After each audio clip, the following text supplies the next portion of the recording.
afternoon and welcome to the Rust Belt Apartment Podcast presented by the Cooper Multifamily team, where we focus on all things apartments in the Midwest Rust Belt region. I'm your moderator, Peter Graylis. As always, I'm joined by my co-hosts and teammates, Gary Cooper and Anthony DeMarco. I'm pleased to welcome back today's guest, Mr. Kieran Jennings. Kieran is the managing partner at Siegel Jennings, a property tax law firm headquartered in Cleveland with offices in Columbus, Pittsburgh, and Chicago. He focuses his practice on real property taxation and general state and local tax litigation. Listeners may recall Kieran from an episode recorded earlier this year where we discussed, amongst other things, the potential passage of House Bill 126. Well, since that episode aired, Ohio's governor has signed the bill into law. So naturally, we asked Kieran to join us once again to discuss House Bill 126. Kieran, welcome to the Rust Belt Apartment Podcast. Oh, thanks for having me. It's good to be back. Pleasure. Well, we consider you the absolute expert on all things taxation. So thanks for coming back and discussing the much discussed House Bill 126. There's a lot out there still with the passage of this, and we thought this could be a fantastic opportunity to discuss, exactly what was passed and what those repercussions from that bill mean. Sure. First off, let's talk about what's in there, and because I think a lot of folks still don't know, right? There were all these concepts and these ideas of what was coming with the bill. Well, it has passed. What's has passed, and it doesn't quite look like what it looked like back when we first had the podcast. It's changed a lot. It changed a lot along the way. So what has passed is a bill that prohibits the school districts from filing an appeal without a triggering event. The triggering event that allows them to file an appeal now is that the property sold, and it's a two-part test. The property is sold, and that sales price is greater than 10% of the current assessed market value. It also has to be greater than $500,000. The spread between current assessment and sales price. So if the property were assessed for $1 million and it's sold for $1,501,000, then it passes both those tests. It's greater than 10%, and there's a $500,000 spread, greater than $500,000 spread between those two things. So that would allow the school district to file a complaint, and prior to them filing it, they have to pass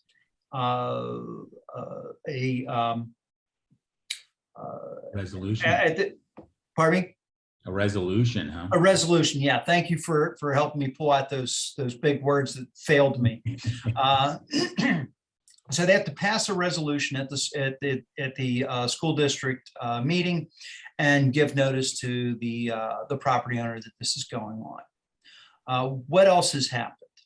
Well, the school boards are no longer allowed to appeal from the Board of Revision. The Board of Revision, for those folks that are not in Ohio or regularly doing business in Ohio, is our county assessor level, where there is a hearing, and it's a public hearing. But if the school board is unsuccessful at that hearing, they can no longer take and appeal that further to the Board of Tax Appeals or to the Court of Common Pleas, etc. If, however, they were successful and a taxpayer were to appeal that to the State Board of Tax Appeals or Court of Common Pleas, the school district would still be able to participate in that appeal and would have all of the rights that they otherwise had previously. So that's probably the biggest thing that's happened. What hasn't happened? What hasn't happened is Initially, the bill was to eliminate their ability to file at all for any reason. And and that's a big change, because one of the major complaints was, we can't buy and sell property in Ohio as freely as we'd like to, because we don't know what's going to happen with the assessments. Some school districts are represented by attorneys, some school districts aren't. So a person buying a property may or may not be subject to a lawsuit. So they did not eliminate that altogether. Let's see, there's one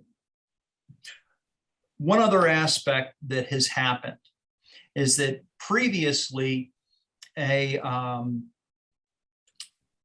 buyer of real estate could, based upon potentially who the opposing counsel was, they may be able to work out a payment directly with the school district, which would be an out-of-court settlement.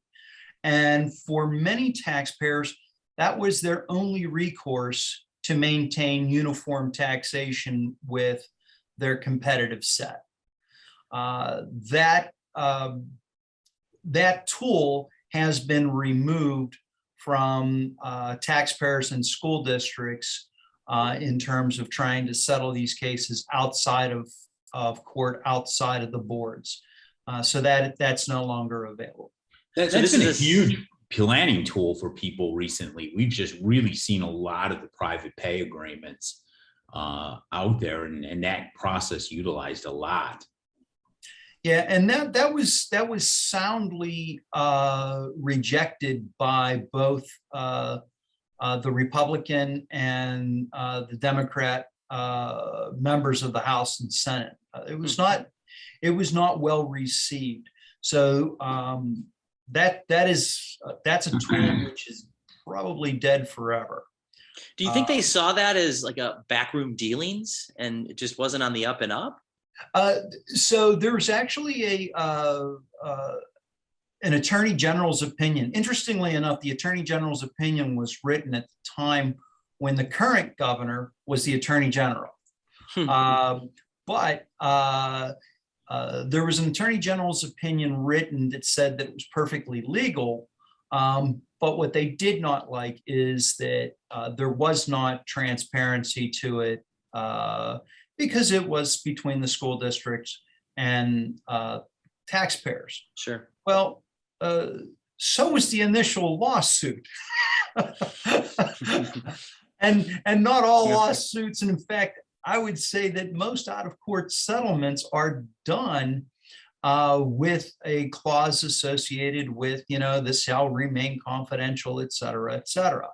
And it's very typical, but probably because this is within the arena of tax, they just simply did not like that. So that's been eliminated. Now, taxpayers might be interested in saying, well, wait a second, what happens if we have a drop-in swap?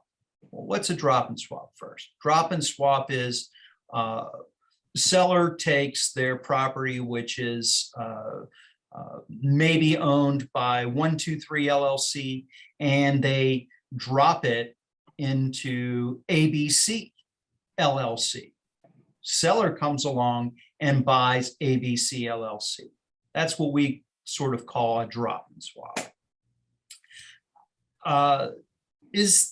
Does that qualify as an arm's length sale, which would allow the school districts to file a complaint?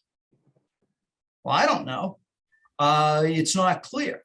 One could say that the only transfer that took place was by a seller dropping it from 123 to ABC. Well, that's clearly not an arm's length transaction, because it's still 100% owned by seller. Otherwise, it wouldn't work. And then the swap side of it, is that a transfer or a sale of real estate? I don't know. They're not really buying the real estate at that point. They're buying an entity. The problem with the drop and swap and the entity, the subsequent entity transfer is, we're sort of splitting hairs. It's technicality. And it's done for the purposes of maintaining privacy of your dealings so that you're not telling the world what your limits are for purchases, et cetera. And it keeps your business to yourself. If that is considered a sale, then the school boards will probably continue to be able to file on that as well. And wasn't originally they were talking about eliminating drop and swaps or out member entity interests with House Bill 126? So they weren't talking about eliminating drop and swaps within House Bill 126. But you're right, Gary. They were talking about eliminating drop and swaps in a previously introduced bill last year that failed. And it failed not necessarily because thematically people didn't like it, but the structure of the bill was such that it was rather clumsy, and there were a lot of problems with it, and how can you apply it? What happens with corporations that are just simply being mergers and acquisitions in a corporation? Does that qualify? So there's a lot. There was a lot of loose ends that needed to be ironed out. As it applies to 126, I guess that'll remains to be seen. I suspect there's going to be legislation, or if not that, for sure there will be litigation, because the school districts are not happy about any of this. So I perceive that in the next several years that we'll see a lot of litigation regarding this. Well, I know all about politics is the art of compromise, and this certainly seems like a compromise from everybody's position. Did anybody win here? Did the school board win? Did taxpayers win? Boy, I'm on the spot now. That's okay. Yeah. I don't think that you could say that anybody came away the victorious winner. I think that the school districts have the ability to continue to file, which, by the way, filing on sales was predominantly what they did. The blind increases were the minority of the cases filed.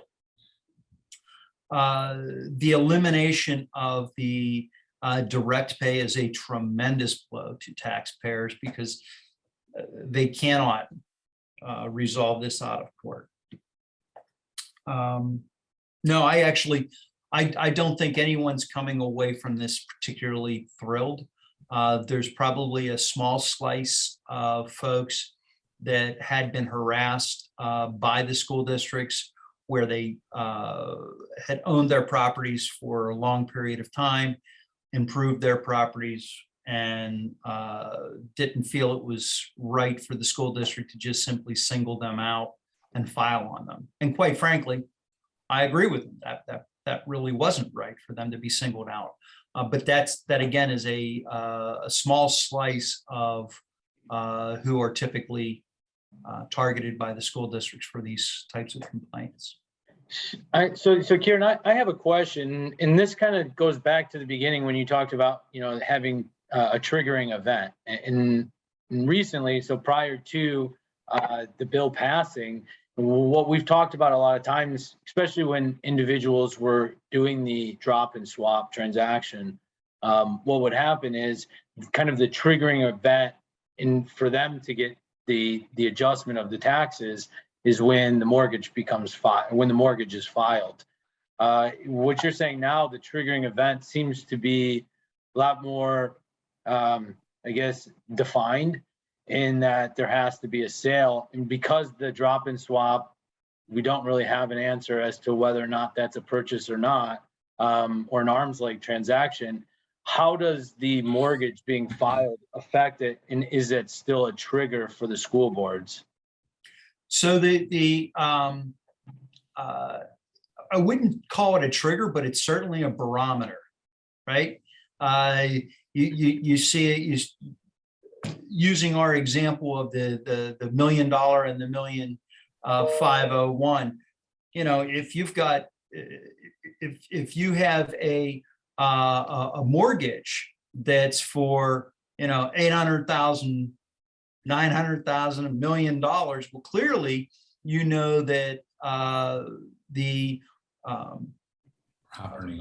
property when it transferred in that drop and swap transferred for more than $1 million. Sure. Because you have loan to value issues. So it's a barometer to say how much the property might be worth.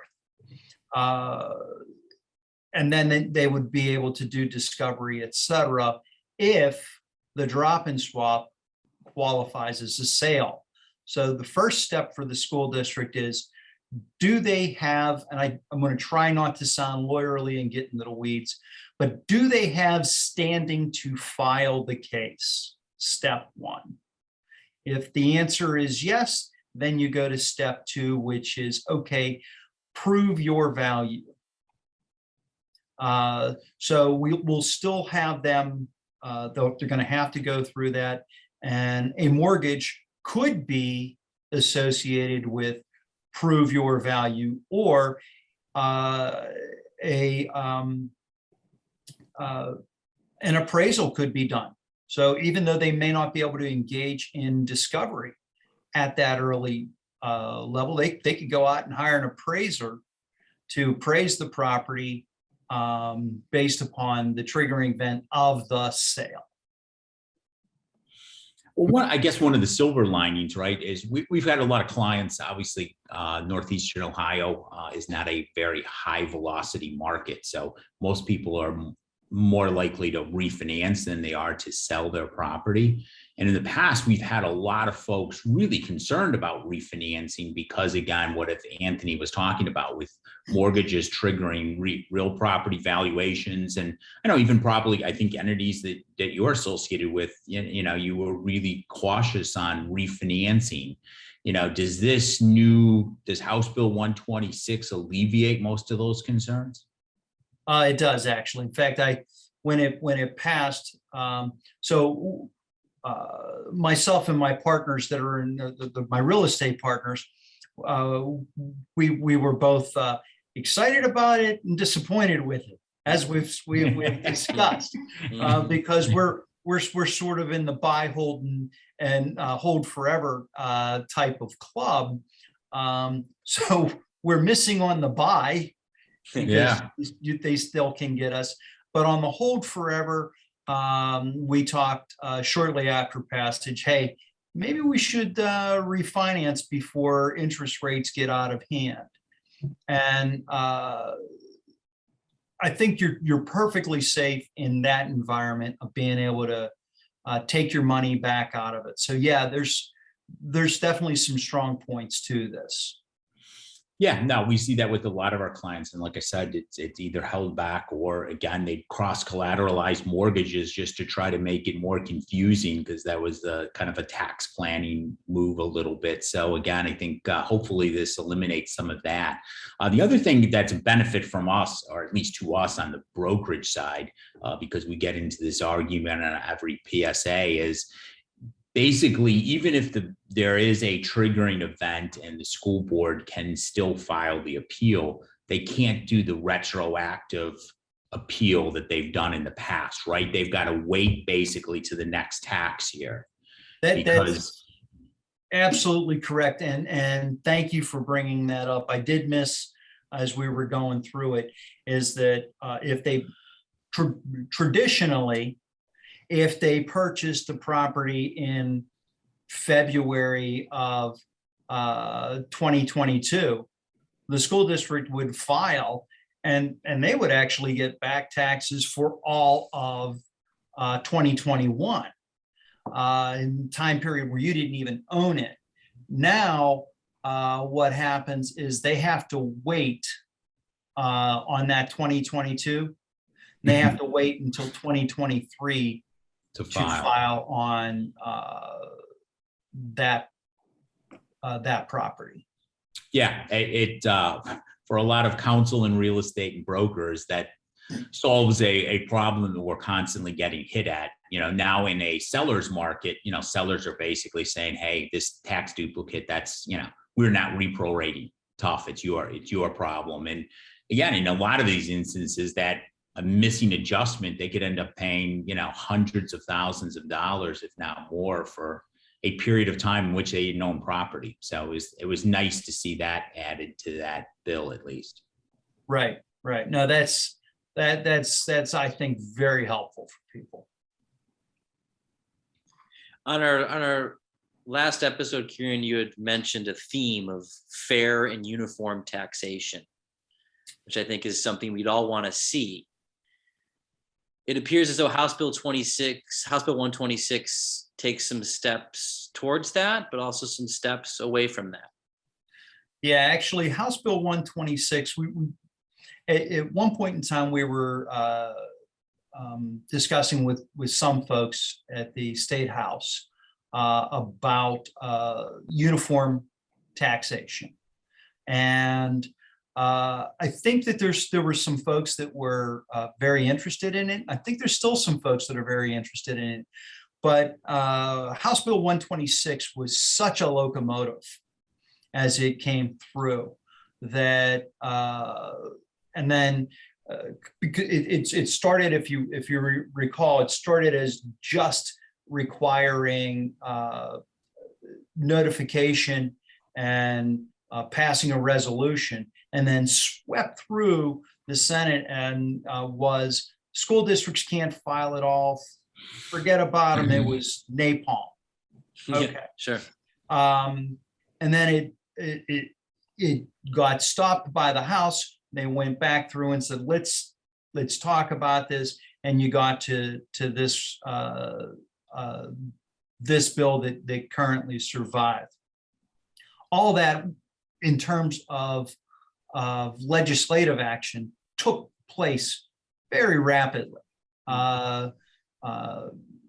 And to put in uniform and equal type language, that's a completely separate type of bill that would need to be passed. But ultimately, that would solve the problems, I think, for all taxpayers, because at the end of the day, what taxpayers really would like to be able to do is say, I'm paying too much taxes, because all taxes are too much, but I'm paying too much, but I'm also paying the same as my neighbor, or I'm also paying the same as my competitor across the street or down the block or whatever it might be. And that at least rings true and fair for people. So ultimately, hopefully we can make some things happen, and the state of Ohio can get, with the program and creating uniform taxation. House Bill 126 did not do that. Oh, no. And that's, I guess, one of our biggest issues, right? Is because, again, it's the uncertainty around, hey, what is going to be the tax impact of doing this? So whenever you're planning a transaction, valuing a transaction, and, probably in the last podcast, they talked a little bit about, we've got institutional investors that won't invest in Ohio because of the uncertainty of the real property tax elements to do that. So, we're still back to where we were a little bit. Yeah, I have a client who's a developer and was actually saying that he grew up here, loves it, and where's he developing? Florida, Texas, much of the South, because it's still very difficult to develop and or redevelop, buy and redevelop in Ohio. So we're getting there. I've got faith, and we do have certain things that will help us. it's old news, but probably 12 years ago now, we passed the law to say that we look at property fee simple as if unencumbered. And that gets us to a little bit more of a uniform way of taxing. And for those clients who may own property that are heavily influenced by service, student housing, senior housing, things like that, that might fall into your basket of clients. You know, we can argue about whether or not that sales price is indicative of value. So we still have tools out there. It's just not the ultimate tools yet. Gotcha. So everybody today should go refinance their property for maximum LTV. Come see us to reinvest those proceeds to do that. The other thing I take away that I'm taking from this is that at least I don't got to pay the last guy's taxes. You don't have to pay the last guy's taxes. That's awesome. It does simplify it. And Fantastic. I can do the drop and swap. Oh, thank you. Thanks, Good. guys. Sure. Okay, and I'm just looking real quick to see if there's anything that's important that we missed. I don't think so. I still think the school boards are the big losers. I mean, you can still do a drop and swap. You can still maneuver. You still have tools, like, you know. And the private pay arrangement was good for them because, you know, they just did because they knew they'd get some dollars. Maybe not as much as they, you know, whatever the theoretical value is. Oh, no, they were getting more because of a Really? drop and swap. Yeah. So just so you guys know how that worked, they got more because if you raise the assessment in year one, in year 2 and 3, that increase dissolves into nothing because the tax rate goes up or down based upon the simple division of here's our budget, here's our total assessed value. Yeah. The variable's the rate. Okay, so after that first year and it gets tucked into that total assessed value for the district, there's no more upside for the school district. But when you did a drop and swap, it never changed the assessed value, but they got the money, and they got the money in the first year, the second year, and the third year. So they were doing better, and the taxpayer was doing better. And you know, quite frankly, no one's ox was being gored because the base is so large that what was someone saving? 55 cents, Right. and it allowed everything to happen. But that's not for a podcast. That would make me sound like a grumpy old man. Okay. It will be Oh, cut. but it would be will so cut. good. I know. I was like, oh, we're keeping this. It's not. Well, Kieran, thanks for your time. As most of our listeners know, proper tax preparation is key. You guys are the best in the business. Where can folks find you if they do have a need for your services? Oh, certainly. So our website is siegeltax.com. We're also members of American Property Tax Council and operate throughout the country for taxpayers doing both, you know, planning and litigation and consulting services.